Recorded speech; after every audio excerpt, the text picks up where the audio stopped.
कहा जाता है ना समय से पहले ना भाग्य से ज्यादा किसी को कुछ नहीं मिलता है। बाबा अच्छा लड़कियां तो ठीक बा, एक कई लड़कियां हैं लेकिन उनका रूप कई उठी होते हैं। वाह तीन ठीक। हाँ कैसे कहे पूत सपूत कपूत। वाह पूत के मतलब जितना ही आपके बाद उतने पे अगर चलाए ले जाए वाह तो वो पूत कहावत है। वाह सपूत जितना ही आपके बाद 2 4 6 20 बीघा ज्यादा बने दे वाह ओका सपूत कहा थे। वाह आ कपूत जितना तोरे 2 4 6 20 हइयो बा वाह वो बेच खाई डावे। हाँ अलग से नाम कह देंगे। अच्छा वो दूसरे के नाम करिए महाराज। एक ऐसे ना लड़कियां सामाजिक विराय आप सबके बीच में जवान समाज में प्रेजेंट टाइम में होत बा। कबीर जी लिखत है एक लाइन गजल के भाव कैसे।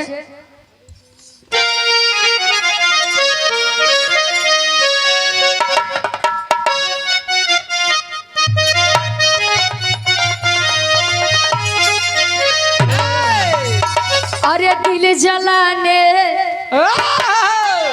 प्रेमी कहे वाह कोनो लड़का कोनो लड़की से कहे, कोनो आशिक अपने मासूका बदे कहे, वाह कोनो नायक अपने नायिका बदे। वाह कोनो बुढ़ो अपने बुढ़िया बदे कहे। अच्छा कहे लड़का कैसे।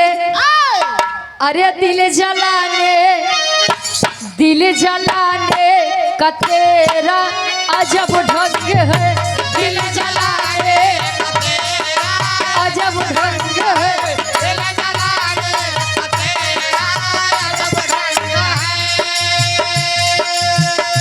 दिल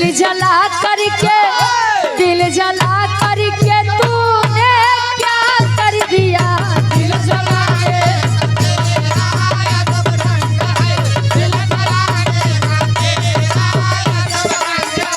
दिल जला करके तूने क्या कर दिया। दिल जला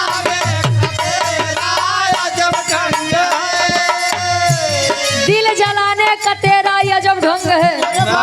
दिल जला करके तूने ये क्या कर दिया। लड़का कहे पता गलत हो गया। खत लिखा था जब लोग गुरुजी खत लिखा था किसी और के नाम पे।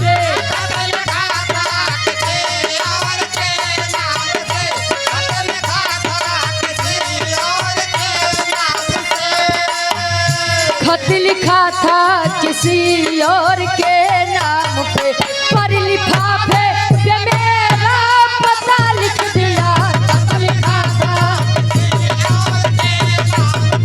खत लिखा था किसी और के नाम पे पर लिफाफे पे मेरा पता लिख दिया।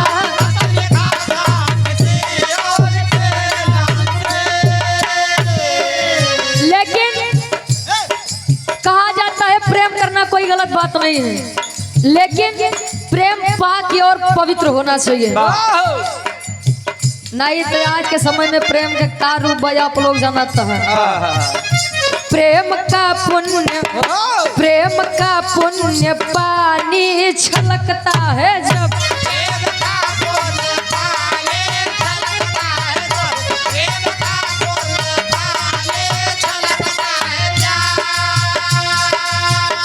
प्रेम का पुण्य पानी छलकता है जब सारे सागर की गहराई तेरे साथ करे।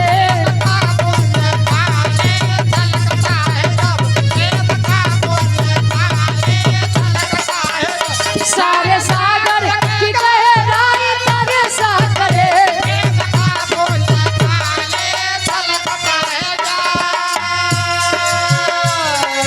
प्रेम का पुण्य पानी छलकता है जब।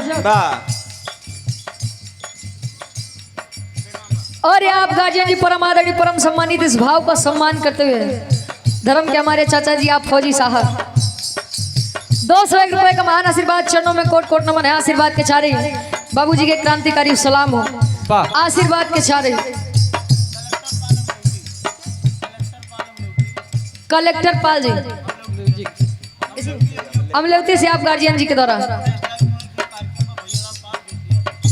19 तारीख को उन्हीं के घर कार्यक्रम है। भैया लाल पाल जी और रुचि यादव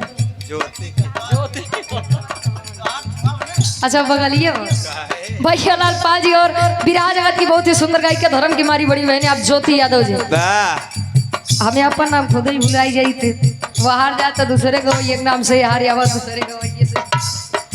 ए भैया प्रेम का पुण्य पानी छलकता है जब सारे सागर की गहराई तरसा करे, लेकिन भक्ति का पुष्प भक्ति का पुष्प भक्ति का पुष्प उर में निकलता है जब भक्ति का पुष्प उर में निकलता है जब भक्ति का पुष्प उर में निकलता है जब भक्ति का पुष्प उर में निकलता है जब हरि बसंती की गहराई तरसा करे।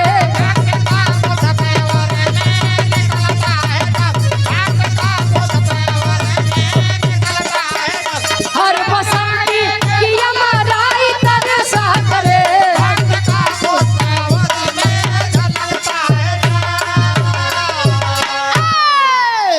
कहा जाता है भक्ति और भगवान एक सिक्के के दो पहलू होते हैं। भक्त के बिना भगवान का कोई अस्तित्व नहीं और भगवान के बिना भक्त का। ये बात प्रयागराज वाले से बढ़िया के ज्यादा समझी भैया। प्रयागराज करना भैया 144 साल बाद कुंभ के मेला लगा रहा, कितना जने देखा ही में वाह मोक्ष पाई गए। बालू तेरे पिंडा पर आई। अच्छा ए भैया हाँ तो वही तो कहते प्रयागराज वाले के समझाई आप सही से ज्यादा भक्ति भावना के बारे में क्या जानत हुई। विरह के मेरे कहानी के शुरुआत यही से कैसे गुरुजी।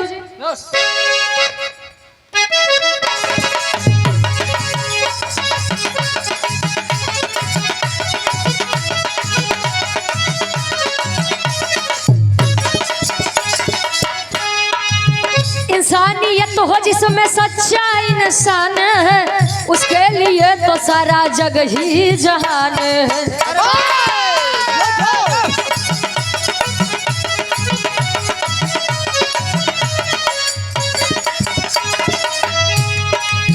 एक नौजवान था शिव का पुजारी, निर्धन थे पिता घर में अंधी थी मतारी।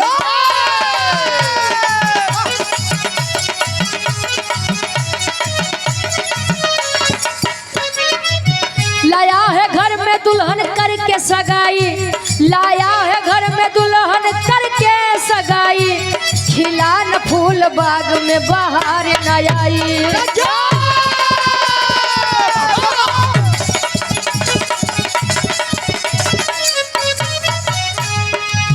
भगवान शंकर एक दिन हुए उमंग में, भगवान शंकर एक दिन हुए उमंग में, भगवान शंकर एक दिन हुए उमंग में, भगवान शंकर एक दिन हुए उमंग में, आए हैं मृतलोक गिरजा के संग में, आए हैं मृतलोक गिरजा के संग में, आए हैं मृतलोक गिरजा के संग में। कहानी क्या आप लोग समझिए। एक छोट सा परिवार में माई बाबू एक छोट सा लड़का, धीरे धीरे समय बीता, लड़का जब जवान भा, माई बाबू के गरीबी इतनी बा कि रुपया पैसा सुबेरे खाना बन जाए तो शाम को सोचे के पड़त है कि संझा के खाना कब बनी। एक माई अंधी बा, आंखों से नहीं दिखता। लड़का धीरे धीरे जब बड़ा बात अच्छा, लड़का भगवान भोलेनाथ के बड़ा बरियार भक्त रहे। हर हर महादेव। ए भैया लड़का भगवान भोलेनाथ के दिन रात पूजा भाव आराधना विनती करे। माई बाबू सोचन कि वैसे हमारे घरे कोनो सुख नहीं बा, लड़का के कैसे शादी कर दी, लड़का के अगर पतो हो आई जाए, कोनो संतान हो ही जाए तो घर परिवार हुई, लड़का के पीछे जीवन दिन बिताई दे। शादी किया, धीरे धीरे समय बीता, जब संतान नहीं होत बा तो लड़कवा सोचे कि यार अब तो का तीनों जाने गवाइने तो का नहीं हम ही भरे कहती हूँ। ए भैया यार भगवान भोलेनाथ अपने आश्रम में बढ़िया गांजा भांग खाए मस्त है। लड़का कहे जब से जाने लायक हुए तब से हम आपके भक्ति भाव भोजन करत हई। आ तू बतावा हमारे जीवन में कोनो सुखी नहीं लिखा।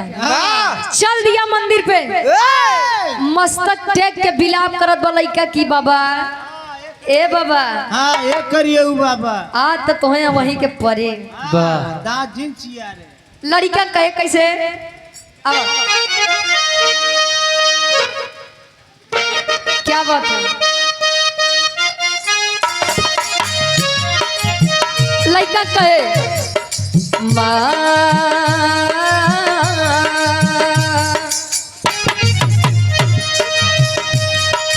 माँ मुझे तू अपने आंचल में छिपा ले गले से लगा ले कि और मेरा कोई नहीं है माँ मुझे तू अपने आंचल में छुपा ले, गले से लगा ले। कि और मेरा कोई नहीं है माँ मुझे तू अपने आंचल में छुपा ले, गले से लगा ले। ये और मेरा कोई नहीं। लेकिन वो लड़का भगवान भोलेनाथ से कहे आंखों से बहे अविरल अस्को की धारा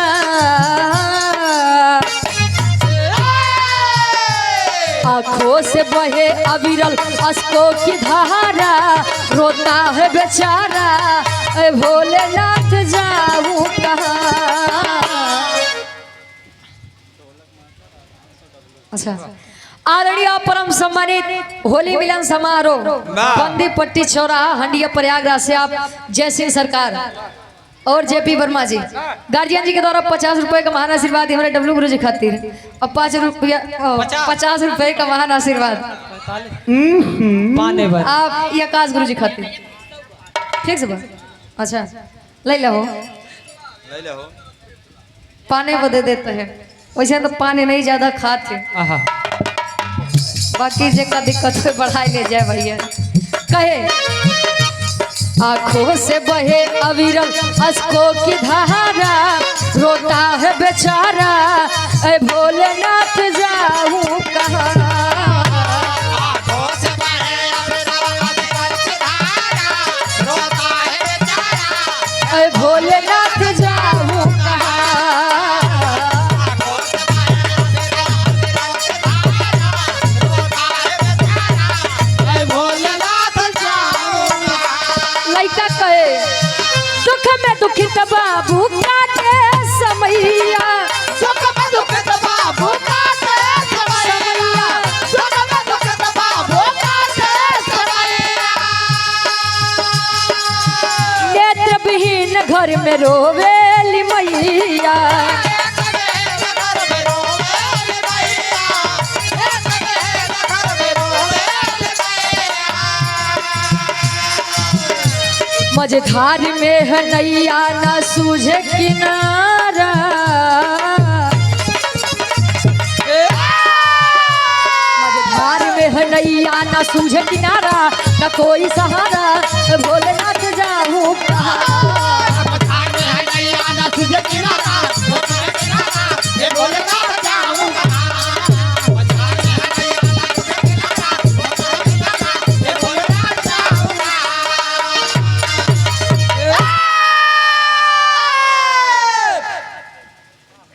ए भैया भगवान भोलेनाथ के मंदिर पे बैठ के लड़का बिलाप करत बा रोवत बा स्वामी ए देव के देव महादेव जी वाह आप तो जानन हारे है हाँ दुनिया के पालन हारे है वाह आज तक आपसे कुछ नहीं मांगे लेकिन मजबूरी में हमका मांगे के परत बा वाह ये करिए वो सुनवा दे देते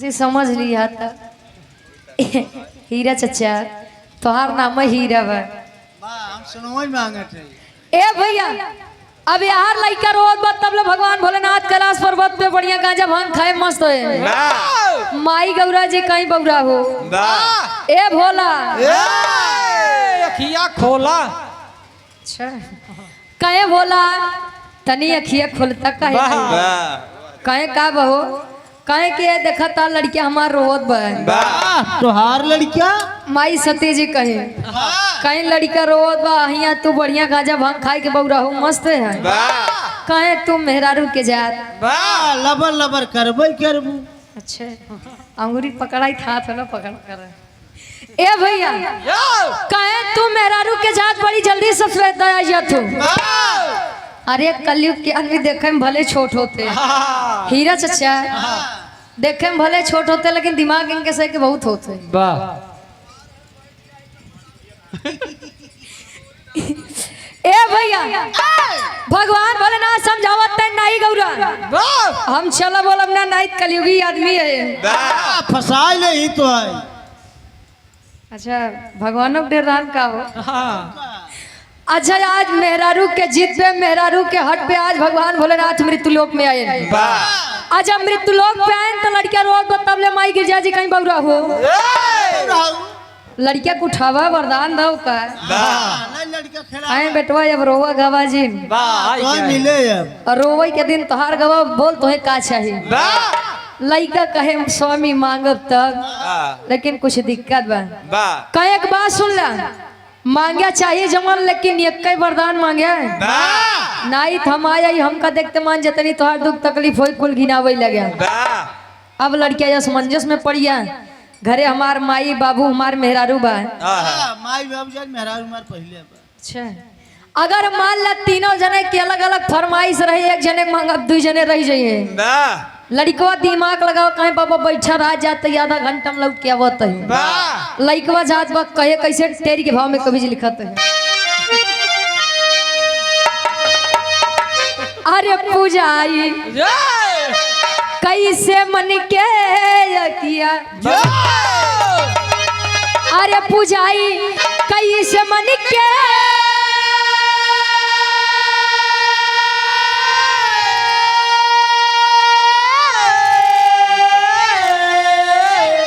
अरे पूजाई कैसे मन के असिया दुलाई पिता मतारी तीनों सोचा अपना, अरे अपना अरे अपना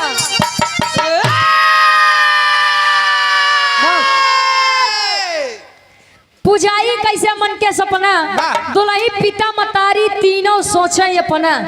लड़का विचार करत मंदिर के रास्ता से घरे आए तो देखा सबसे पहले माई बैठी है। माई बढ़िया खटिया बहरे लगाए बैठे हैं, आँखी से दिखात नहीं बा। लड़का पहुंचा कहे माई रे ए माई ए हमार माई कहे बोल बेटा कहे माई आज अपने मंदिर पे भगवान भोलेनाथ आए हैं, अगर कुछ चाहे मन में कुछ इच्छा हो तब मांग ले, आ जाते भगवान भोलेनाथ से मांगब हमार तो हर दुख दलिदर अब दूर हुई। माई अपने लड़का के समझावे राधे श्याम के भाव में कवि लिखते हैं। आप आदरणीय परम सम्मानित कलेक्टर पाल जी, दिन में 19 तारीख को कार्यक्रम रखा गया है। आप बिरहा जगत के बहुत ही सुंदर कलाकार है, आप भैया लाल पाल जी सारनाथ बनारस से, और आप बिरहा जगत की बहुत ही खूबसूरत गायिका ज्योति यादव प्रतापगढ़ से। 51 रुपए का महान आशीर्वाद, आशीर्वाद के चारे के बच्चे अपनी कला में कामयाब रहे। कवि जी बताते हैं कैसे। अरे असमंजस में पड़ा रहा,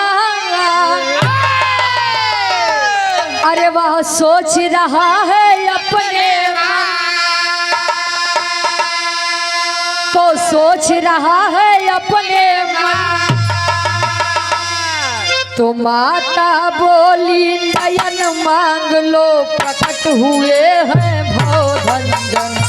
माता बोली नयन मांग लो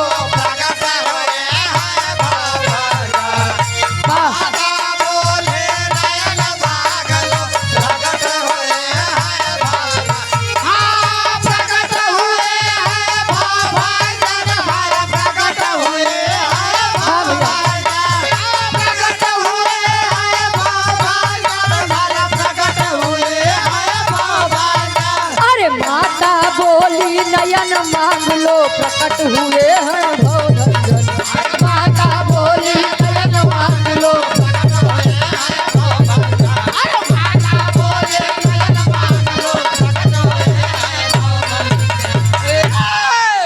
असमंजस में पड़ा रहा वह सोच रहा है अपने मन, तो माता बोली नयन मांग लो प्रकट हुए हैं भवभंजन। माई कहे बेटा जब से हम तुम्हें जन्म देवे नहीं देखे तू गोर बटक करिया बटक समर बटक दांत तोरे जमा बक टूटा देखे न है ए लइका है। हाँ बेटवा हम चाहत है कि जा जाती रंग बिरंगी दुनिया हम देख ली। अच्छा माई अरे लड़केवा का तो माई नहीं कहती भाई। अच्छा हम तुम्हें कुछ कहे का नहीं लखत तो ऐसे ही रहू। ए भैया अब जब माई कहे कि बेटा जाए कि हमारे नेत्र के ज्योति मांगला आंखों की रोशनी मांग लो, मैं भी देखना चाहती हूँ कि अब दुनिया कैसी है। अब लड़का माई के बात तो सुन ले, माई फरमाइश कर देश की बेटवा भगवान भोलेनाथ से वरदान में हमारे आँखी के ज्योति मांग के आया। तनी के आगे खसका देखा था दुल्हिया मन मारे बैठी रही कहा तुम्हें का भरे का दांत नहीं पोरे है रे। कहे अब तो का भा का दिक्कत बा। कहे स्वामी लड़की की जब शादी होती है तो वह चाहती है कि एक बार जीवन में वह माँ बने। क्या घरे जवन बा हम सब संभाल ले जा, एडजस्ट कर ले जा, लेकिन स्वामी अगर हमारे खातिर कुछ करे चाहता तो सुना हम तुम्हें बतावत है। जीवन में कुछ नहीं मांगे आज मांगत है। दुल्हिया मांगे कैसे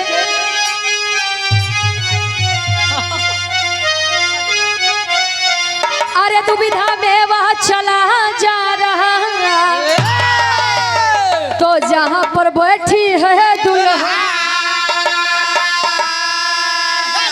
अरे जहां पर बैठी है दुल्हा तो सारी बातें सुनकर बोली पिया से अपने मधुर वचन। सारी बातें सुनकर बोली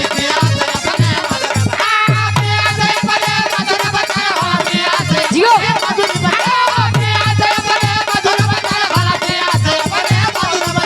सारी बातें सुनकर बोली पिया से अपने मधुर वचन।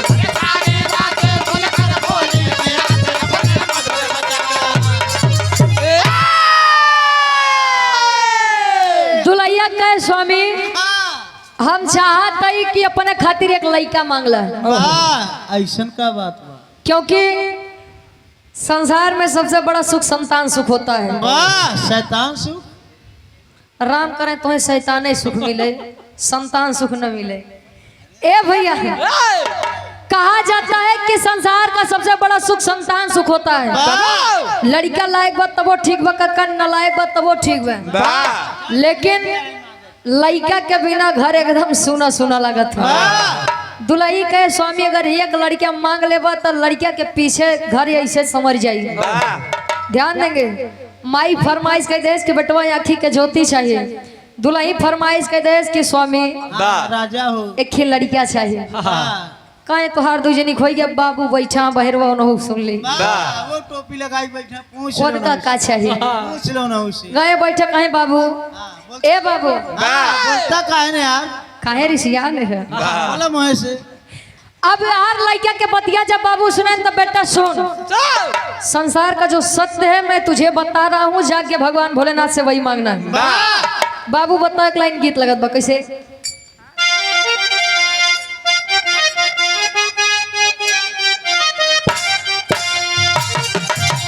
दुल्ही बतावे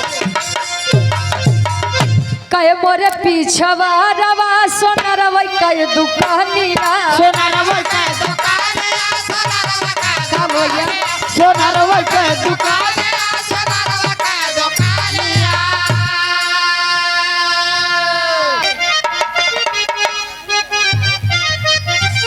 अरे मोरे पीछवा रवा सोनरवा कहे दुकानिया सोनारवा के दुकानिया सोनारवा के दुकानिया।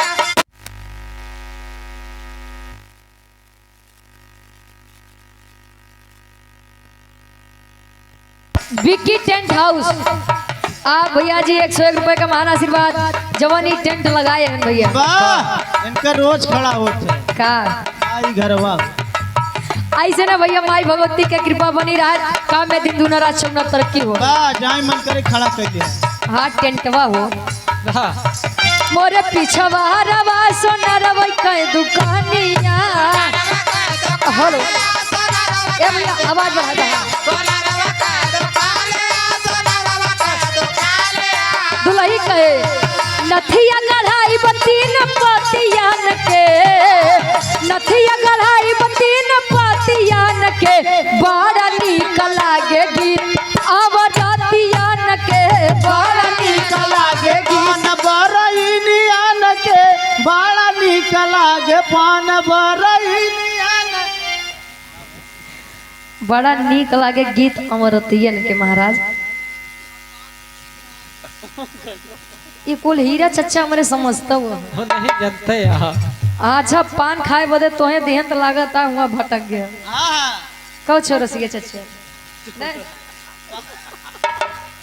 लेकिन कवि जी बतावत है वो लइका से ओकर बाप कहे का कहे फूटल करम बीतल दुख में जीवनिया दुख में दीवानिया हो दुख में दीवानिया दुख में दीवानिया हो दुख में दीवानिया सुखवन पावली जहानवा के सुखवन पावली जहानवा के लाल धन मांगा जाके बड़ धनवा में लाल धन मांगा जाके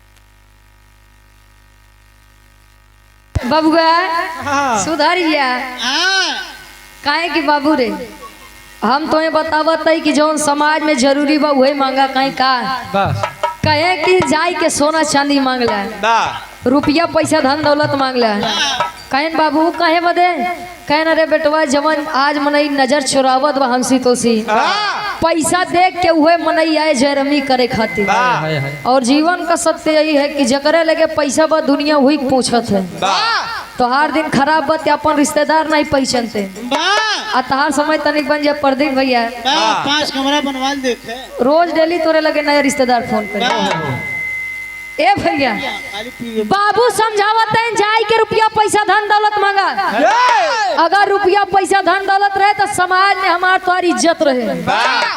अब तीनों जने तीन प्राणी अलग अलग फरमाइश बताए देन भगवान भोलेनाथ कहन वरदान मांगे बेटवा ये कैसे लड़कियां कहे अब तू लोग बैठे कुल दिमाग अब हमारी लगावे पड़े जात है कैसे पहापट के भाव में कभी लिखत है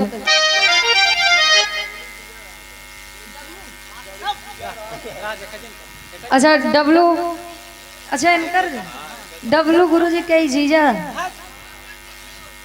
रामराज यादव अच्छा वो यादव है ना भुला गया हम सोचे दूसरा डब्लू है।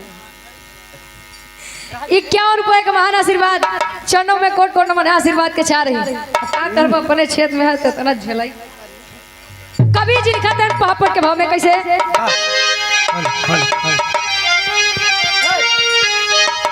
अरे असमंजस में फंस के करे अब विचार धार में नैया बा तो असमंजस में फंस के करे अब विचार धार में नैया बा तीनों सपना हो कैसे सकार धार में नैया बा तीनों सपना हो कैसे सकार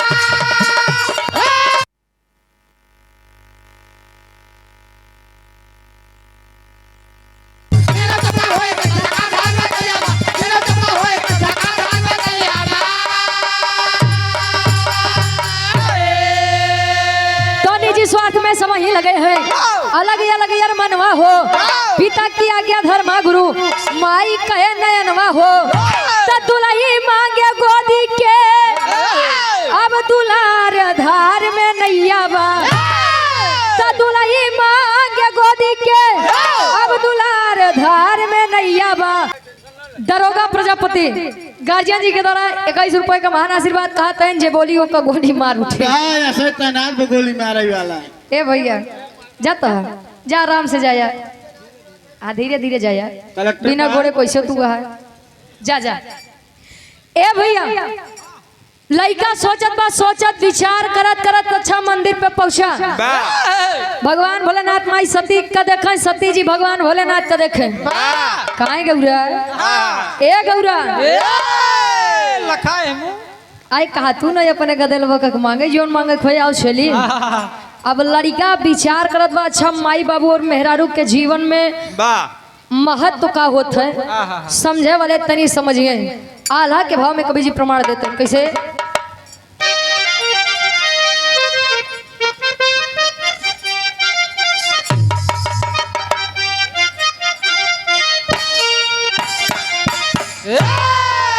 ससुर नार मुनि करते जे करे भजनिया बाबू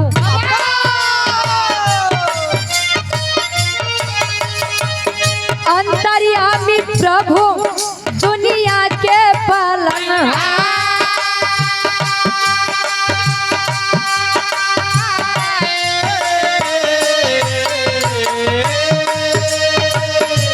अवनी से बड़ी माई दुखवा बतावे बाबू।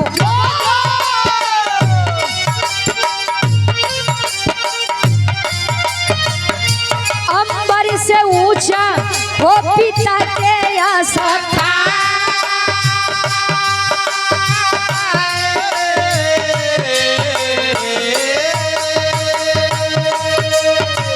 के कर पुराई हम मन के सपनवा बाबू।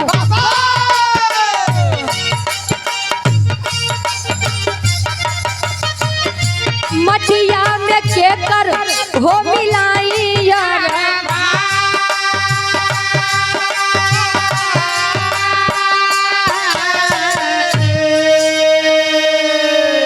कहा जाता है पृथ्वी से बड़ी माता अंबर से ऊंचा पिता का स्थान होता है और अर्धांगिनी यानी आधे अंग की मालकिन। वाह इन तीनों के जीवन में अपन अपन महत्व होते हैं। वाह वाह। लड़कियां सोच विचार के दंडवत प्रणाम करके भगवान भोलेनाथ के सामने बैठ गया। कहीं बेटा वरदान मांग, कहीं हाँ मांगे बोले तैयार रही। मांगी बेटा याद रखना कि एक ही वरदान मांगना है। कहीं बस स्वामी कुल याद है, वही कुल याद है कि तो मांगे ही चलत है। बाबा एक वरदान में लड़कियां अपन दिमाग लगाओ बा कैसे खड़ी के भाव में कवि जी लिखते हैं।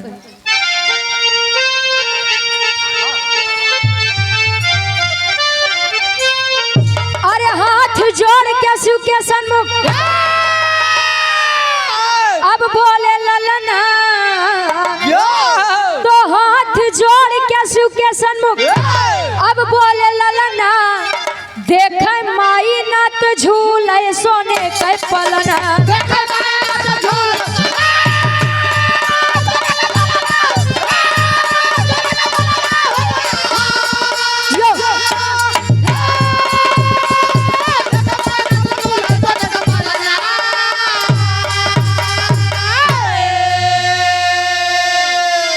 हाथ जोड़ के शिव के सन्मुख बोले ललना।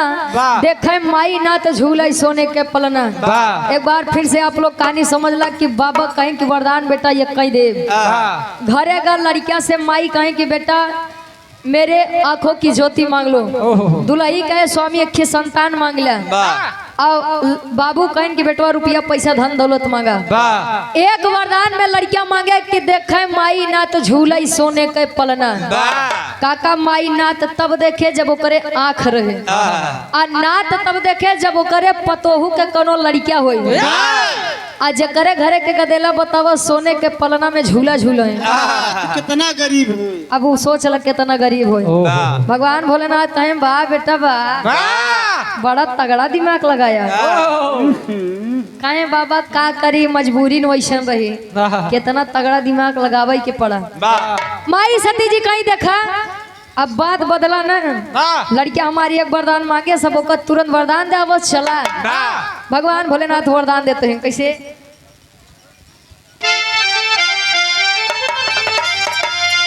उहे बतिया के सुन के चकित भइले भोले दानी हो। तो दई दा वरदान कहे गिरजा भवानी हो।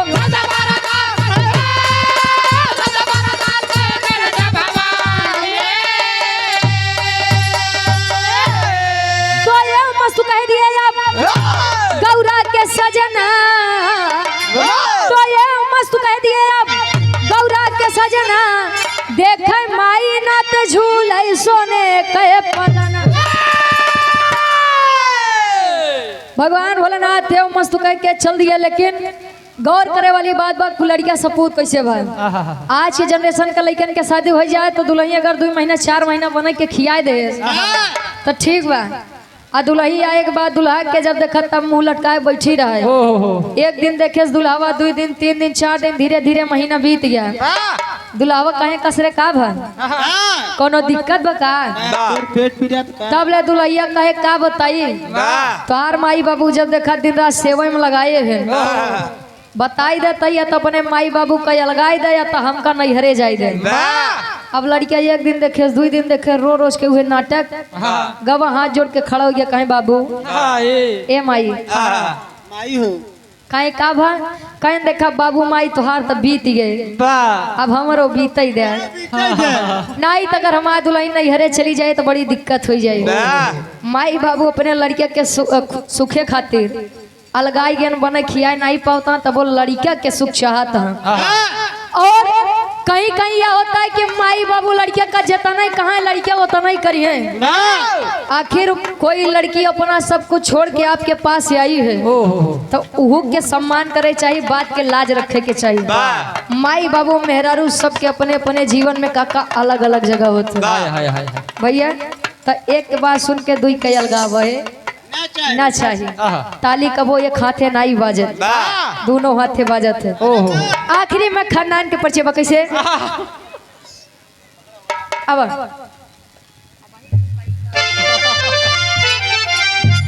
गुरु बिहारी गुरु गणेश गुरु रामलाल हितकारी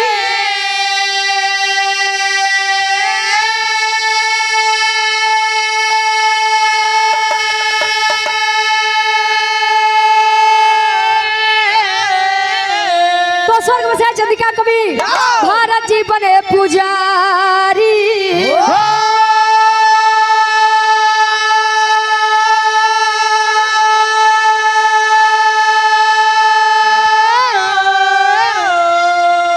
पुराई कैसे मन के सपना त गाँव रुचि यादव माँ शारद सदा सहाय पुराई कैसे मन के सपना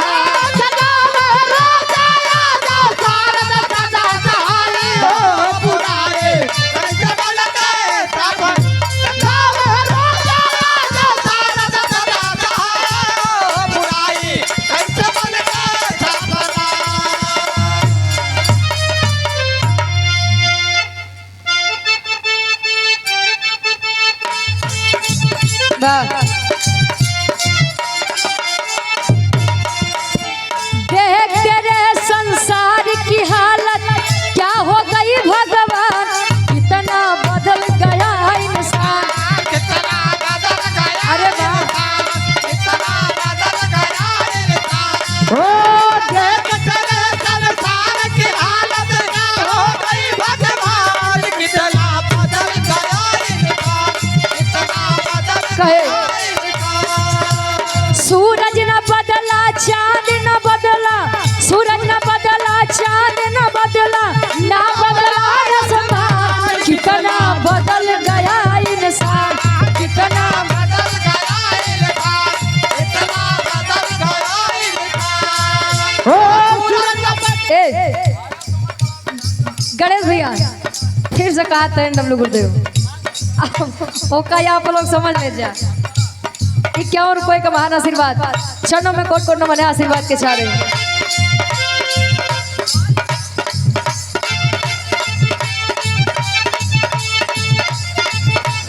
सूरज न बदला चांद न बदला ना बदला आसमान कितना बदल गया इंसान कितना बदल गया इंसान कितना बदल गया इंसान